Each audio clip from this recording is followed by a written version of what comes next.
Hello students and welcome to OSN academy. आज हम लोग बात करेंगे elements and principles of design के बारे में। यानी कि जो डिज़ाइन होती है वो किस तरह से हम उस डिज़ाइन को बनाते हैं जिससे हमारा चाहे वो घर हो चाहे वो कपड़ा हो, क्लोथिंग पे स्पेशली क्या इफेक्ट पड़ता है। ठीक है, तो ये प्रिंसिपल्स और एलिमेंट्स ऑफ डिज़ाइन जब हम हाउसिंग पढ़ेंगे तब भी पढ़ेंगे, इसी को हम अभी यहाँ पढ़ते हैं। तो सबसे पहले बात करते हैं कि प्रिंसिपल ऑफ डिजाइन क्या होती है। ठीक है, डिजाइन का मतलब क्या होता है। कोई भी स्केच करना, पेंटिंग करना या कुछ भी बनाना इतने अच्छे तरीके से, इतनी सुंदर तरीके से कि एक ऑब्जेक्ट का जो कंस्ट्रक्शन हो वो प्रॉपरली हमें दिखाई दे जाए। डिजाइन अक्सर दो तरीके की होती है। एक होता है स्ट्रक्चरल डिजाइन। अब चार अगर घर बना रहे हो तो घर में आपने उसकी चार जो दीवारें डाली हैं वो डिजाइन जिस डिजाइन में होगा उसको हम कह देंगे उसकी स्ट्रक्चरल डिजाइन है। वो दीवारें स्क्वायर शेप में है, रेक्टेंगुलर शेप में है, टेढ़ी है, आड़ी है, तिरछी है, ये उसका स्ट्रक्चर हो जाता है। ठीक है, और डेकोरेटिव डिजाइन क्या हो जाता है बेसिकली, जो हम उसके ऊपर जो हम रंग चढ़ाते हैं, उसको सुंदर बनाने के लिए उसके ऊपर जो हम पेंटिंग लगाते हैं वो हमारे डेकोरेटिव डिजाइन हो जाता है। तो कोई भी डिजाइन मतलब कोई भी डिजाइन जिसको स्ट्रक्चरल डिजाइन के ऊपर डाला जाता है उसको सुंदर दिखाने के लिए उसको हम डेकोरेटिव डिजाइन का नाम देते हैं। ठीक है, तो उसको हम डेकोरेटिव डिजाइन का नाम देते हैं। दो चीजें हो जाती है, स्ट्रक्चरल डिजाइन और डेकोरेटिव डिजाइन। एक बार ये भी देख लो, डिजाइन क्या होता है बेसिकली, एक योजना या स्केच होती है जिसमें कुशल तरीके से जिसको संदर्भित किया जाता है ताकि कोई वस्तु जिसको हम निर्माण कर रहे हैं वो प्रॉपरली सुंदर दिखे, मतलब हम जो सोच के रखते हैं उस कल्पना को वो सच कर सके। उसमें एक संरचनात्मक डिजाइन होती है जो उसका स्ट्रक्चर बनाती है। जैसे मैंने क्या बताया कि किसी भी कपड़े का हमने काट के उसको सिला तो उसका स्ट्रक्चर बन गया, तो उसकी स्ट्रक्चरल डिजाइन हो गई, संरचनात्मक डिजाइन हो गई। और दूसरी क्या हो जाती है, उसकी सजावटी डिजाइन। अब उस फ्रॉक को जो हमने सिला उस पे सुंदर सुंदर हमने लाल रंग के बटन लगा दिए, सीक्वेंस का काम कर दिया, उसमें एम्ब्रॉयडरी कर दी, तो उसका वो डेकोरेटिव डिजाइन हो जाती है। तो स्ट्रक्चरल डिजाइन को और सुंदर बनाने के लिए और अधिक आकर्षक बनाने के लिए उस पे डेकोरेशन जो किया जाता है, एम्ब्रॉयडरी जो की जाती है, उस पे रंग जो लगाया जाता है उसको हम डेकोरेटिव डिजाइन का नाम देते हैं। तो सबसे पहले हम बात करेंगे एलिमेंट्स ऑफ डिजाइन या एलिमेंट्स ऑफ आर्ट के बारे में। यहां पर देखो दो चीजें, और ये कई बार आया है क्वेश्चन, क्या आया, which of these is not an element of design, which of these is not a principle of design. तो सबसे पहले तो ये सब याद करना जरूरी है जो यहां पर दिख रहा है आपको, एलिमेंट्स और प्रिंसिपल्स, ये याद करना है।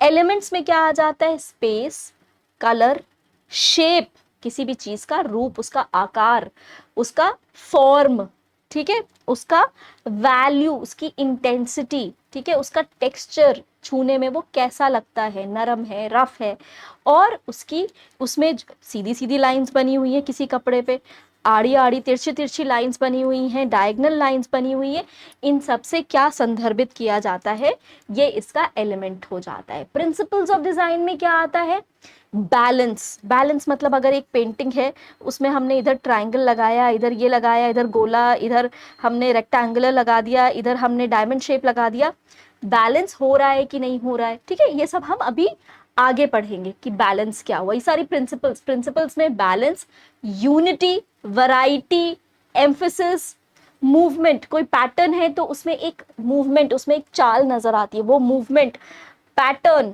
और उसका प्रपोर्शन, कितना, क्या चीज कितना बड़ा है, वो चीज हो जाती है। तो ये हमारे एलिमेंट्स हो जाते हैं और प्रिंसिपल्स ऑफ डिजाइन हो जाते हैं। सबसे पहले तो ये याद कर लेना कि एलिमेंट्स ऑफ डिजाइन क्या होता है और प्रिंसिपल्स ऑफ डिजाइन क्या होता है। सबसे पहले हम बात करेंगे एलिमेंट्स ऑफ डिजाइन के बारे में। देखो, क्लोथिंग के बारे में अगर हम बात करें तो क्या बोला है, क्लोथिंग क्या होता है, एक अच्छा जो फैशन होता है वो एलिमेंट्स और प्रिंसिपल्स दोनों का एक मिलावट होता है।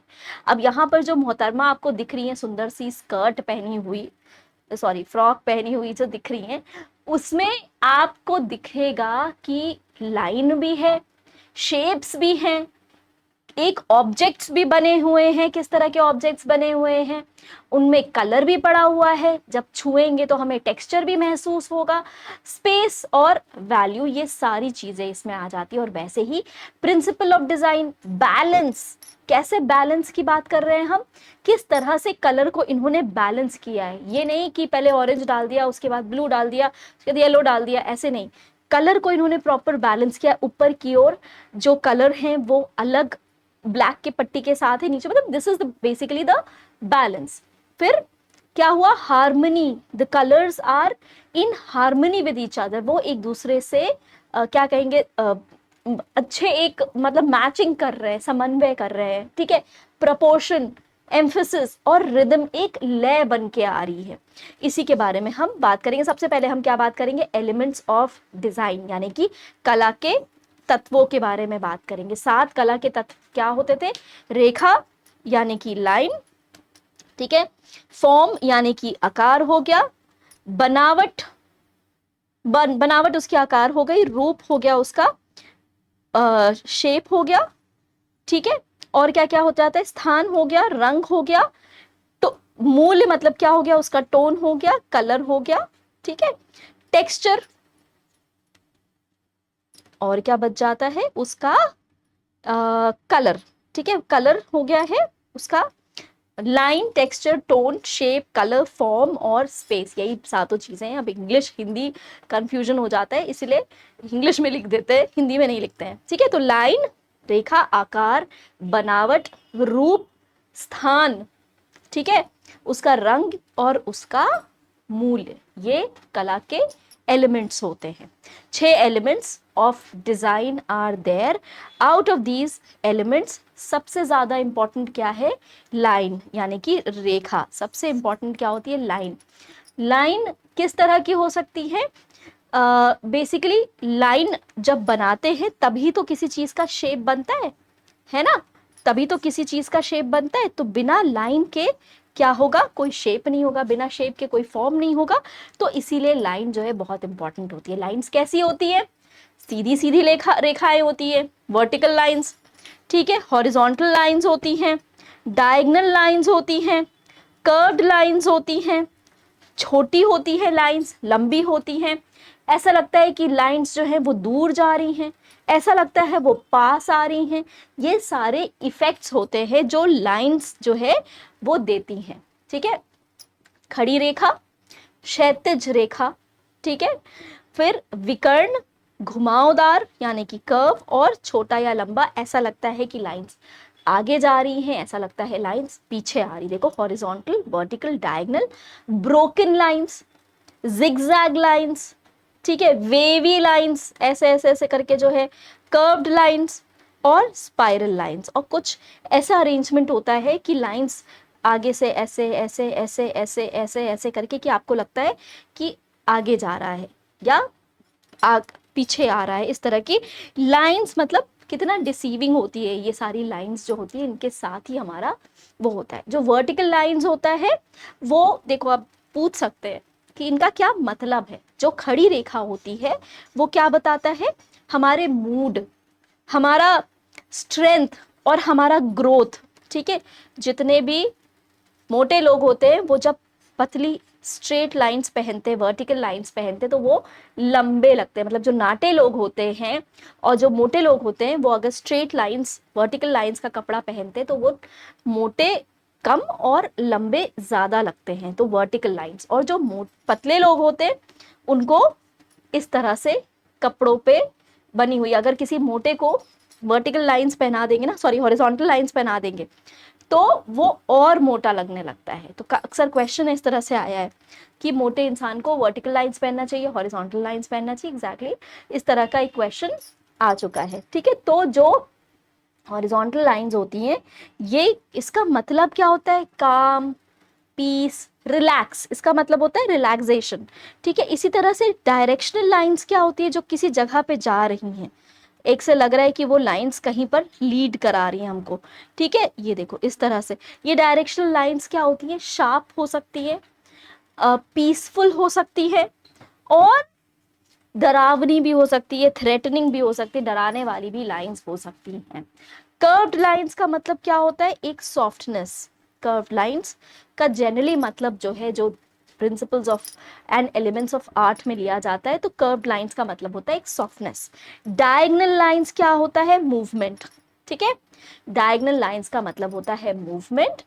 फिर थिन लाइंस, ठीक है, जगह जगह पे पतली सी रेखा हो, बिल्कुल पतली सी, बाकी में मोटी सी रेखा हो, तो क्या हो जाता है? ये अनस्टेबल होती है बाकियों के हिसाब से। और थिक लाइंस बहुत रिजिडिटी दिखाती है, ठोसपन दिखाती है थिक लाइंस। ठीक है, ये तो लाइंस की बात होगी। तो लाइन होती क्या है? बेसिकली एक मार्क होता है जो दो पॉइंट्स को कनेक्ट करता है, इसी को तो हम रेखा या लाइन कहते हैं। एक मार्क जो दो पॉइंट्स को कनेक्ट करता है, या फिर हम कह सकते हैं कि इस तरह से अगर लाइन बना दी तो एक स्पेस को पूरा रेखांकित करता है। इसी वजह से चार लाइन मिलके या एक लाइन मिलके एक फॉर्म बना दे रहा है, एक शेप बना दे रहा है। यही तो आपका क्या हो जाता है? लाइन। तो लाइन जो है डायरेक्शन देती है, थिकनेस देती है, शार्पनेस देती है और लेंथ बताती है। ठीक है, effects of line, optical illusions, हमें पता चलता है लाइंस लाइंस लाइंस लाइंस से पता है कई बार 3D इफेक्ट भी दिखने लगता है। डायरेक्शंस पता चलते हैं, मूवमेंट पता चलता है और स्ट्रेंथ पता चलती है। तो जब हम लाइंस की बात करते हैं तो क्या कहेंगे? चार पांच तरीके की लाइंस, वर्टिकल, हॉरिजॉन्टल, ठीक है, डायगोनल और जिगजैग लाइंस, कर्व्ड लाइंस, इस तरह से। जो जो लंबी वर्टिकल लाइंस होती हैं वो लेंथ, बॉडी को हाइट देती हैं और इंसान पतला लगता है। ठीक है, जो छोटे होते हैं, मोटे होते हैं, क्या बताया मैंने, उनके लिए ये लाइन, लंबी लाइन, वर्टिकल लाइन अच्छी होती है। ठीक है, और जब पैरेलल लाइंस होती हैं पास में, क्लोजली प्लेस्ड पैरेलल लाइंस होती हैं, तो वो जब पास में होती हैं तो उससे ऐसा लगता है कि इंसान ऊपर की ओर जा रहा है। कभी देखा होगा नीचे मोटा है, ऊपर पतला पतला पतला पतला होता चला जा रहा है, ऊपर की ओर जा रहा है। ठीक है, अपवर्ड मूवमेंट हो जाता है। अगर स्पेस हम इसके बीच की बड़ा कर देते हैं तो वो थोड़ा चौड़ा दिखने लग जाता है। हॉरिजॉन्टल लाइंस क्या करते हैं? ये इंसान को मोटा बना देते हैं। ठीक है, तो हम जनरली जब हम क्लोथिंग की बात करते हैं तो जहां पर हम बॉडी में, हम जैसे किसी जगह पे अगर हम बॉडी का अटेंशन अट्रैक्ट करना चाहते हैं सामने वाले का, उस जगह पे अगर हम वर्टिकल लाइंस देते हैं तो वो एरिया उभर के आ जाता है और उससे अटेंशन अट्रैक्ट हो जाता है हॉरिजॉन्टल लाइन से। ठीक है, डायगोनल लाइंस क्या करती हैं? ये एक मूवमेंट दिखाती हैं। ठीक है, diagonal lines show a movement and basically ये भी थोड़ा सा स्लिमिंग वाला इफेक्ट देती हैं, क्योंकि अब समझ लो किसी का टॉप इस तरह से है, किसी की फ्रॉक इस तरह से है और यहाँ पर ये डायगोनल लाइंस बनी हुई हैं, तो वो एकदम वो स्लिमिंग वाला इफेक्ट देती हैं। ठीक है, इसी तरह से कर्व्ड लाइंस कहाँ यूज होती है?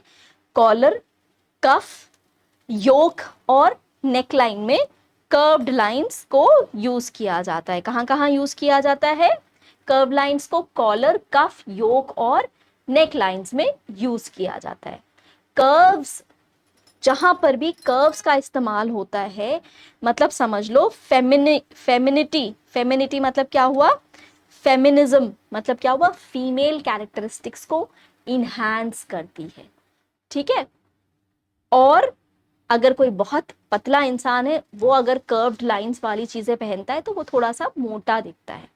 लेंथ वाइज कर्व्ड अगर होता है, ऐसे करके कर्व होगा, तो उससे इंसान थोड़ा सा लंबा दिखेगा। ठीक है, इसी तरह से ड्रेसेस के शेप्स कैसे होते हैं? वी शेप ड्रेसेस होती हैं, देखा है, वी शेप की ड्रेसेस होती हैं। जितना लंबा वी शेप होगा उतना हाइट जो है ज्यादा दिखती है। ठीक है, और ऊपर का पोर्शन उतना ज्यादा चौड़ा दिखता है। समझ रहे हो? ब्रोकन लाइंस जो होती हैं वो क्या करती हैं? जो ब्रोकन लाइंस हो गई, ऐसे ऐसे ऐसे ऐसे करके टूटी हुई लाइंस जो होती हैं, उनसे क्या होता है? ये एक समान नहीं होती है लेंथ और विड्थ में, और उससे क्या होता है कि हम मोटी छोटी लाइंस से क्या होता है, जो चौड़ाई का जो इफेक्ट है उसको हम चेंज कर सकते हैं।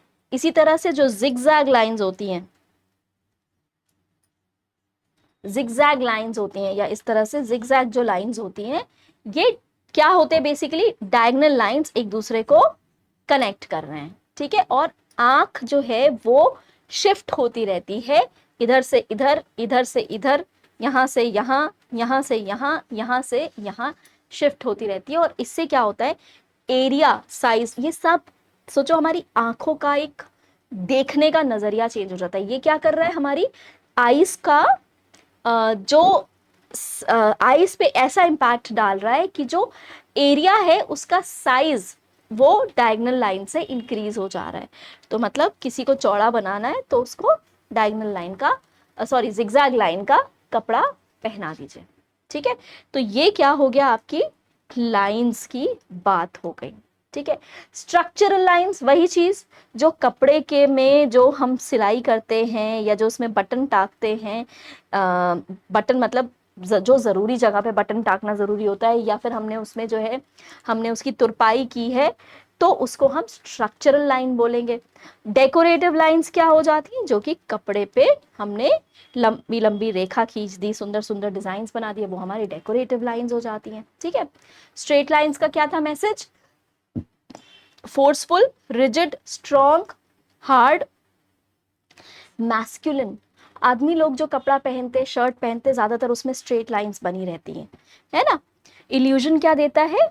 वही कुछ एरियाज को वो लंबा कर देता है। नेक लाइंस में यूज होता है, कॉलर्स में यूज होता है, ठीक है। ये आपकी स्ट्रेट लाइंस हो जाती हैं। कर्व्ड लाइंस का मैसेज क्या होता है? फेमिनिज्म, ठीक है। रोमांटिक, फ्रिजाइल मतलब छुई मुई, बहुत फीमेल वाला, ग्रेसफुल वाला सेंसेशन होता है, ठीक है। और बॉडी के कर्व्स को एम्फसाइज करता है, जो बॉडी के जो कर्व्स होते हैं उसको ये कर्व लाइंस जो हैं वो एम्फसाइज करता है। कहाँ कहाँ पर यूज होता है? बताया था, सीम लाइंस, योक लाइंस, बोज में यूज होता है, स्लीव्स में यूज होता है, ये सारे बॉडी के पार्ट्स को एम्फसाइज करते हैं। Vertical lines, vertical lines business वाला काम देता है, ठीक है। जब अगर आप कोरियन ड्रामा देखते हो तो उसमें देखो जो ऑफिस गोइंग जो फीमेल्स जो पहनती हैं ज्यादातर वर्टिकल लाइंस पहनती हैं, तो नाटी नाटी होती हैं शायद इस वजह से, पता नहीं। हॉरिजॉन्टल लाइंस जैसे पानी का बहाव, काम, रिलैक्स्ड, पानी का बहाव तो हम मतलब एक समझ लो एक स्थिर तालाब, काम, रिलैक्स्ड, क्वाइट, इस तरह का हो जाता है, ठीक है। कहाँ कहाँ पर? ये भी हर जगह पे यूज होती है। पॉकेट्स वगैरह में भी हॉरिजॉन्टल लाइंस के पॉकेट्स बनाए जाते हैं ताकि वो एक कपड़े पे जो है अलग सा लुक दे, ठीक है। डायगोनल लाइंस वही एक्टिव मूवमेंट, चल इंटरेस्टिंग मूवमेंट, ये लाइंस कहाँ लेके जा रही हैं, ये हो जाता है डायगोनल लाइंस हो जाती है, ठीक है। जो कॉलर्स होते हैं उस पे डायगोनल लाइंस यूज होती हैं। जो रागलान स्लीव्स होती हैं, ये देखना आप, इसका ये आपका होमवर्क है। जो रागलान स्लीव्स होती हैं ये कौन सी वाली स्लीव्स होती है? एक बार रागलान स्लीव्स डालना, जो बेल बॉटम वाली स्लीव्स होती है ना, उनको हम रागलान स्लीव्स कहते हैं। एक बार देखना इसको, एक बार क्वेश्चन आ चुका है इसमें। डायगोनल लाइंस, ये देखो ये डायगोनल लाइन है, ये हाथ है अगर समझ में आए तो, ठीक है। डायगोनल लाइंस बन रही है। और स्कर्ट्स, स्कर्ट्स में भी डायगोनल लाइंस यूज होती हैं, ठीक है। ये चीज याद रखना। V shaped lines, V shaped lines, ठीक है, क्या बताया था? हाइट देता है। ब्रोकन लाइंस क्या बताया था? एक साथ नहीं होती है तो they break the effect of the width. और zigzag lines basically diagonal lines होती हैं, ठीक है। आगे बढ़ते हैं, कलर्स के बारे में आ जाते हैं जो कि बहुत इंपॉर्टेंट है। कलर्स, अब कलर्स क्यों इंपॉर्टेंट है? क्योंकि हम किसी चीज को कितना सुंदर परसीव करते हैं वो उसके कलर पे डिपेंड करता है। कितना कोई चीज अच्छी है, बुरी है, कलर से इंसान का भाव बदल जाता है, उसका टेम्परमेंट बदल जाता है ना। अच्छा कलर का कपड़ा लोग आजकल तो देवी देवताओं को समर्पित कर देते हैं, आज के दिन ये पहनना है, आज के दिन वो पहनना है। तो कलर क्या होता है?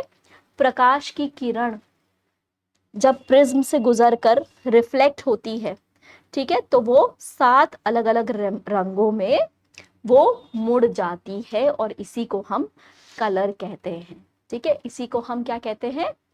कलर कहते हैं, ठीक है। तो this is known as color basically. Passing the light through a prism, it reflects or bends the light rays into a spectrum of 7 colors, और ये कलर को हम लाइट बोलते हैं. अब अगर मेरा कपड़ा काला है तो वो बाकी सारे कलर्स को अब्सॉर्ब कर ले रहा है और सिर्फ ब्लैक कलर दिख रहा है, या अगर मेरा कपड़ा पीला है तो वो बाकी 6 रंगों को अब्सॉर्ब कर रहा है और खाली पीला रंग रिफ्लेक्ट कर रहा है, उससे हमें कलर दिखाई देता है. 3 तरीके के कलर्स होते हैं, ये समझना बहुत जरूरी है. पहला क्या है? Primary colour. प्राइमरी कलर 3 होते हैं, येलो, रेड और ब्लू. ठीक है, ग्रीन नहीं होता है. ब्लू, रेड और येलो, ये 3 प्राइमरी कलर्स होते हैं. They are the first colours. ये बेस कलर्स होते हैं, दे आर द बेस. ठीक है, फिर क्या, इन प्राइमरी कलर्स को मिला के red plus yellow, yellow plus blue और ब्लू प्लस रेड मिला के हम सेकेंडरी कलर्स निकालते हैं. ठीक है, सेकेंडरी कलर्स क्या हो जाते हैं? येलो और ब्लू मिलाते हैं, रेड और ब्लू मिलाते हैं तो ग्रीन बन जाता है, रेड और येलो मिलाते हैं तो ऑरेंज बन जाता है, और क्या बनता है? ब्लू और येलो मिलाते हैं तो वायलेट यानी कि बैगनी कलर बन जाता है. सॉरी. तो प्राइमरी कलर्स को जब हम मिक्स करते हैं तो सेकेंडरी कलर बन जाते हैं. ठीक है, और सेकेंडरी कलर्स को भी जब हम मिक्स करते हैं, एक प्राइमरी, ये याद रखना, ये बहुत इंपॉर्टेंट है, एक प्राइमरी और एक सेकेंडरी को हम जब मिक्स करते हैं तो क्या बन जाता है? टर्शरी कलर बन जाता है. मिक्सिंग वन प्राइमरी यानी कि रेड, ब्लू और येलो में से हमने एक मिक्स किया और एक हमने सेकेंडरी को मिक्स किया, तो क्या बन जा रहा है? Tertiary colours. अब इसको आपको याद करना पड़ेगा, जैसे रेड ऑरेंज, ठीक है, या येलो ऑरेंज, ये देखो येलो ऑरेंज, या ब्लू ग्रीन. ठीक है, ग्रीन उसमें सेकेंडरी हो गया और ब्लू आपका प्राइमरी कलर हो गया. तो ये जो दोनों मिक्स हो जाते हैं तो क्या बन जा रहा है? आपका टर्शरी कलर बन जाता है. This becomes a tertiary colour. ठीक है, अब देखो फिर से एक बार देख लो. प्राइमरी कलर क्या बताया था मैंने? रेड, ब्लू और येलो, ये आपका क्या हो गया? Primary colours. 2 प्राइमरी कलर्स को जब मिलाते हैं तो क्या बन जाते हैं? सेकेंडरी कलर्स, यानी कि ग्रीन, वॉयलेट और ऑरेंज आपके क्या बन गए? सेकेंडरी कलर्स हो जाते हैं. ठीक है, अगर क्वेश्चन आता है तो कर लोगे. टर्शरी कलर्स क्या होते हैं? एक प्राइमरी और एक सेकेंडरी को जब हम मिक्स करते हैं तो जो कलर्स बनते हैं वो टर्शरी कलर्स हो जाते हैं. जैसे ग्रीन येलो, ठीक है, यहां हो गया, या येलो ऑरेंज, ग्रीन येलो यहां होगा ना, हाँ, yellow orange, orange red, violet purple, blue green, ये सारे जो है वो आपके टर्शरी कलर्स होते हैं. ठीक है, फिर आता है चौथा, which is known as the quaternary colours. अब आपने देखो, प्राइमरी कलर आपने देखा, सेकेंडरी कलर देखा, टर्शरी कलर देखा, और जब 2 टर्शरी कलर्स को हम मिक्स करते हैं, 2 टर्शरी कलर्स को जब हम मिक्स करते हैं तो जो रंग बनता है उसको हम क्वार्टरनरी कलर बोलते हैं. 2 tertiary colours mixed give a quaternary color. 2 colors mixed will give a quaternary color. ठीक है, 2 कलर्स जो हम मिक्स करते हैं टर्शरी कलर्स को, तो वो क्वार्टरनरी कलर देता है. अब देखो, एक क्वेश्चन आया था, बड़ा मजेदार क्वेश्चन था. उसमें ये पूछा था, इस तरह से पूछा था, जो क्वार्टरनरी पर्पल है वो किस किस का मिक्स है. अब देखो बच्चों, इसको अगर आप ऐसे याद करोगे तो बहुत कंफ्यूज हो जाओगे. तो अब आप यहाँ पर देखो, इसको समझने की कोशिश करना. 2 टर्शरी कलर एक क्वार्टरनरी कलर देता है, ये तो मैंने बताया है ना. क्वार्टरनरी कलर्स होते कौन कौन से हैं? ग्रीन, पर्पल और ऑरेंज को अगर हम थोड़ा सा न्यूट्रलाइज कर दें तो वो ऑलिव, प्रून और बफ बन जाते हैं. यहां देखो, यहां देखो, ऑलिव, प्रून, ये बफ हो गया, और ये प्रून या इसको प्लम भी बोलते हैं, ऑलिव, प्रून, और यहाँ पर ये बफ कलर हो जाता है।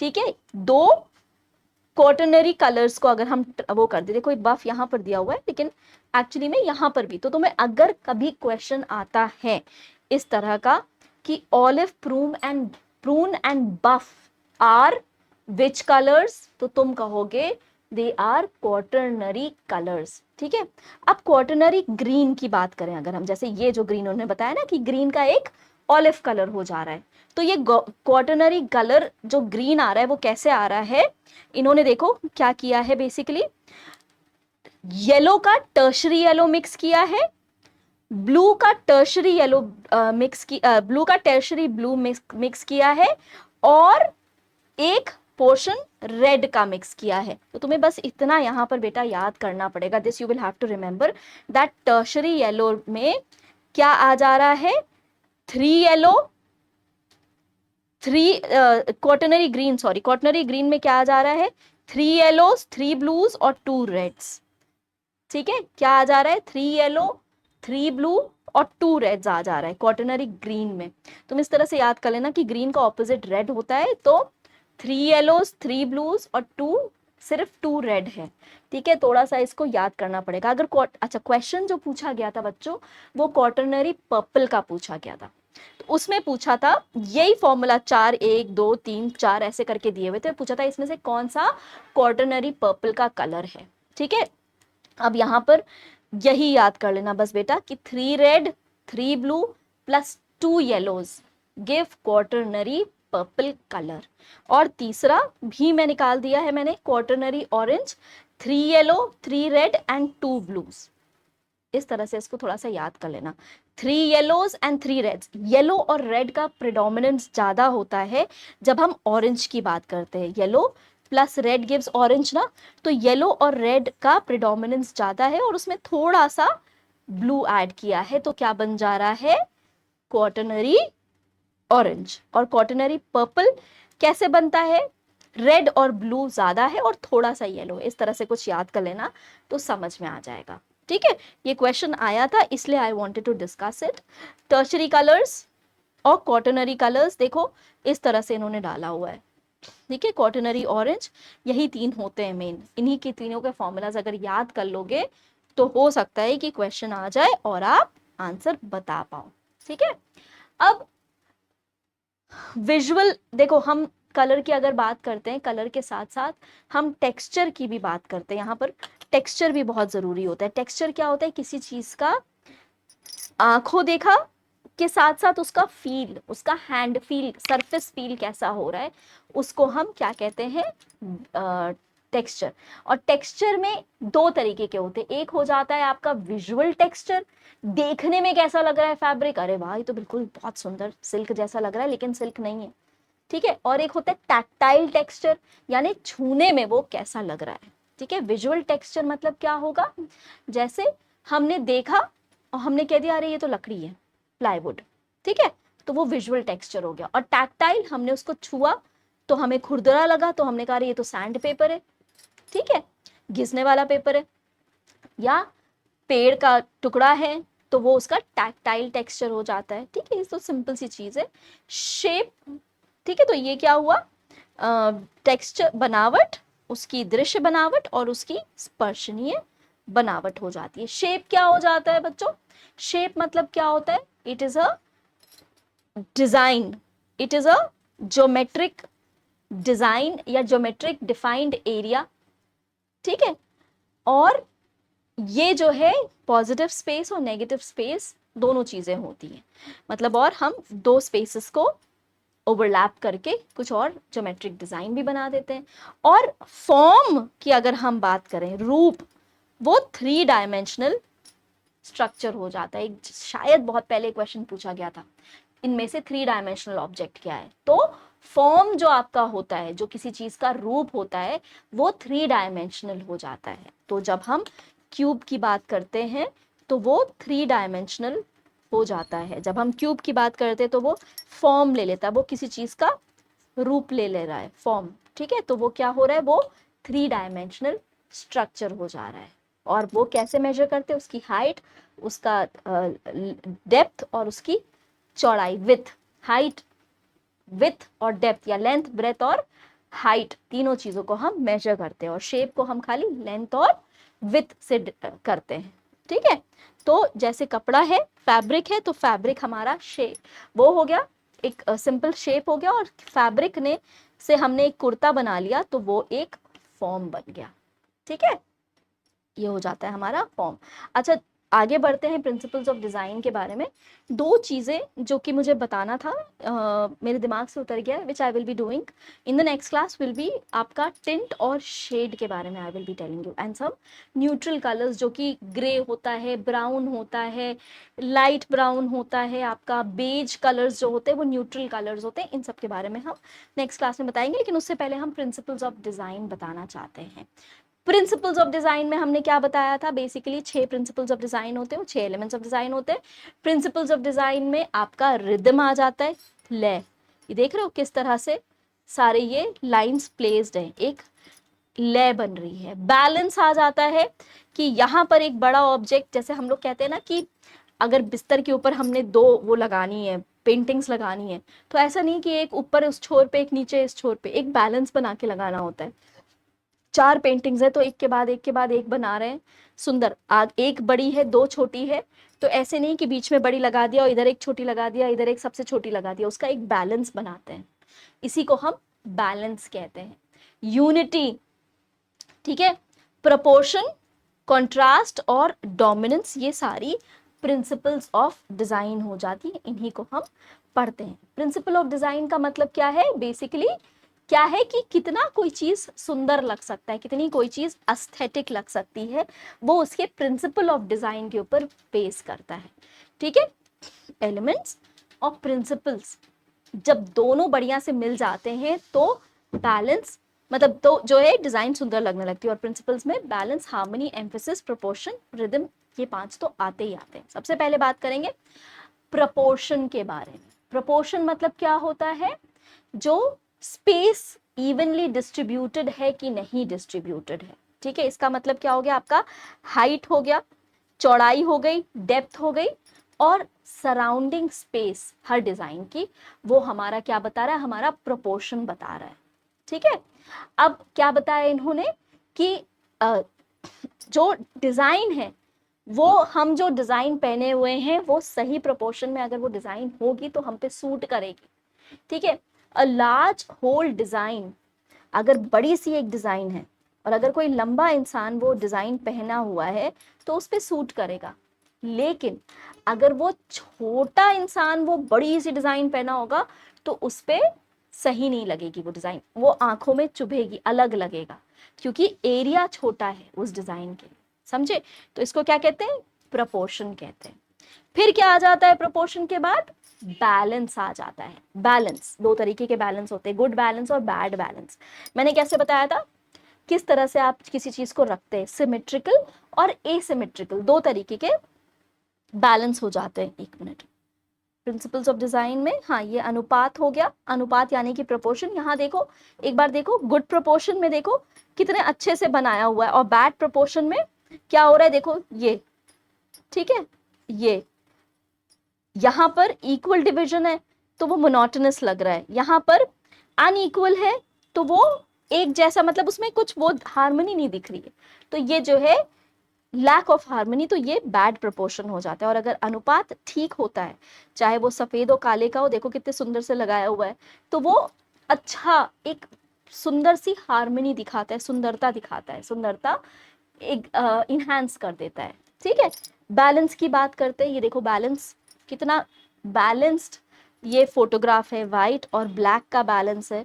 आप इमेजिन कर सकते हो कि बैलेंस मतलब क्या हो जाता है, सिमेट्रिकल होता है या फिर एसिमेट्रिकल होता है। और कैसे अचीव करते हैं?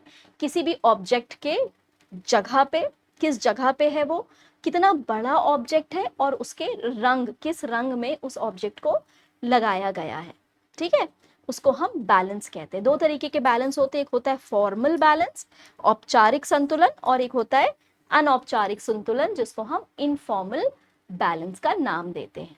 फॉर्मल बैलेंस मतलब क्या हुआ? इवन हो गया, ठीक है। अब कपड़े के दोनों साइड्स जो हैं उसमें दोनों तरफ हमने एक जैसी डिजाइन बनाई हुई है, तो वो क्या हो गया, सिमेट्रिकल बैलेंस हो गया, या क्या हो गया, फॉर्मल बैलेंस हो गया।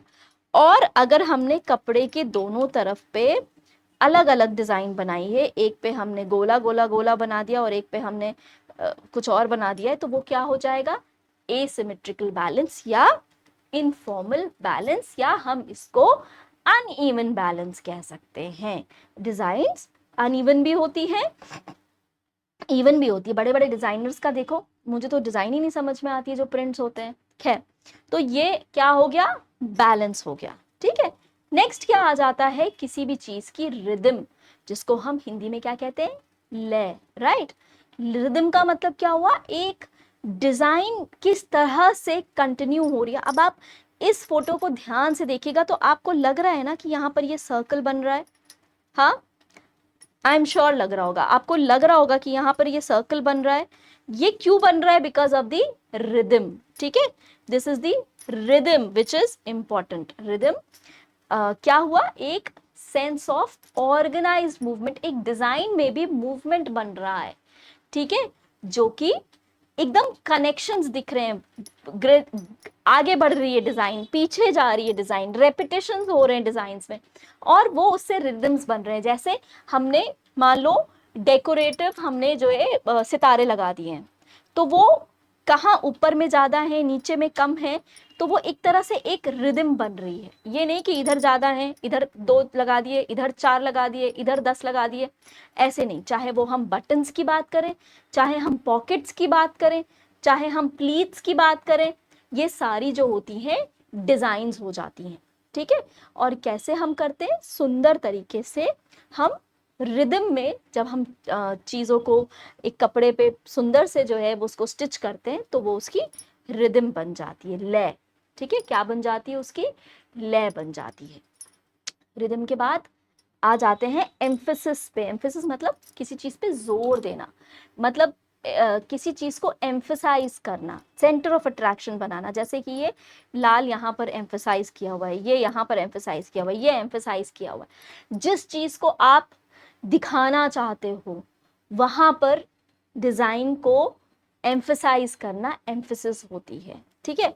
मतलब कि आपने एक ड्रेस ली, ठीक है, ड्रेस पे अगर आप उसका बस्ट वाला पोर्शन को एम्फेसाइज करना चाहते हो, तो यहाँ पर आपने सलमा सितारे लगा दिए, तो वो उस ड्रेस का एम्फेसिस हो जाता है, समझे।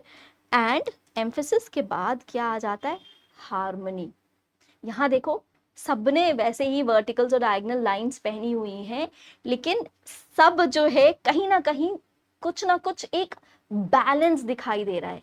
किसका बैलेंस दिखाई दे रहा है, वैरायटी, वैरायटी भी है, अलग अलग भी है सब, और एक जैसा भी लग रहा है, यानी कि यूनिटी भी है। रंग में हार्मनी है ना, और कपड़ों की डिजाइन में हार्मनी है।